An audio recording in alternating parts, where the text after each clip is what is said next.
ากาศเฉลิมฉลองบุญเกลอเผากระหมู่ปี2019อยู่เทศบาลเมืองพุสลีพิธีเฉลิมฉลองบุญเกลอเผากระหมู่ประจำปี2019อยู่เทศบาลเมืองพุสลีได้จัดขึ้นในวันที่26ธันวาคม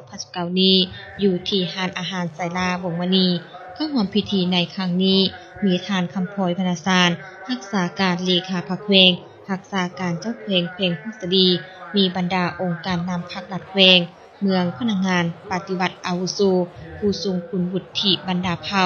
นักธุรกิจทางภายในและต่างประเทศตลอดฮอดพนักงานทหารตำรวจเข้าร่วมในพิธีทานดวงมณีจันทร์ประธานคณะกรรมการจัดงานเฉลิมฉลองบุญเกลอก็ได้ผ่านประวัติความเป็นมาบุญประเพณีของเผ่ากระหมู่ซึ่งทานได้กล่าวว่าบุญเกลอก็เป็นบุญใหญ่ประจำเผ่ากระหมู่ซึ่งการจัดบุญเกลอก็เพื่อเป็นการระลึกถึงเจ้าถิ่นเจ้าทานเจ้าดินระลึกถึงบุญคุณเผือกมันและเครื่องปลูกอื่นๆพร้อมทั้งเป็นสุมาเฮ็ดบุญเฮ็ดทานให้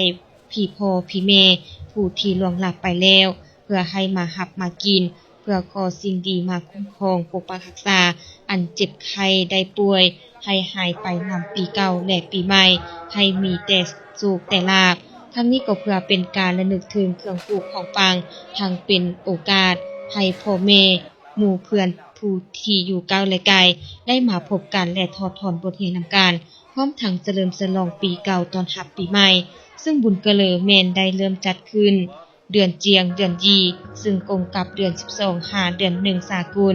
ซึ่งในนั้นก็ได้เก็บเกี่ยวข้าวและผลผลิตสำเร็จแล้วเผ่ากึมหมู่ทุกเมืองทุกๆเพลงก็จะได้จัดงานบุญประเพณีของเผ่าตามเงื่อนไข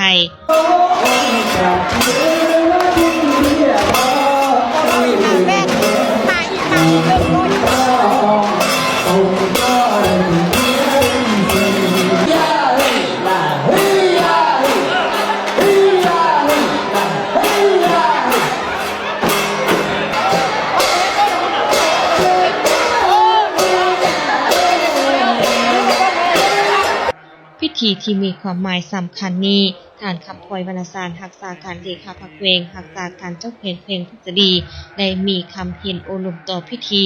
ซึ่งทานก็ได้เน้นหนักให้เพิ่มทวีเต้าหมความสามัคคีเป็นปึกแผ่นภายในเผ่าระหว่างเผ่าให้นักเนนเป็นเจ้าการแก้ไขปรากฏการณ์ย่อท้อในสังคมให้มีความสงบพร้อมทั้งเอาใจใส่พัฒนาบ้านทรงรักษาความสะอาดความเป็นระเบียบเรียบร้อยในสังคมให้ดีขึ้นกว่าเก่าในพิธีก็ยังได้บาสีสุควรผูกแขนอวยพรใส่ปีใหม่ซึ่งกันและกันให้อยู่ดีมีแรงสุขภาพแข็งแรงมีอายุมั่นขวัญยืนในตอนท้ายของพิธียังได้ชมการแสดงศิลปะวรรณคดีจากหน่วยศิลปะวรรณคดีสมัครลินกองบัญชาการทหารแขวงพุสลีด้วยบรรยากาศอย่างคึกคืนม่วนซื่น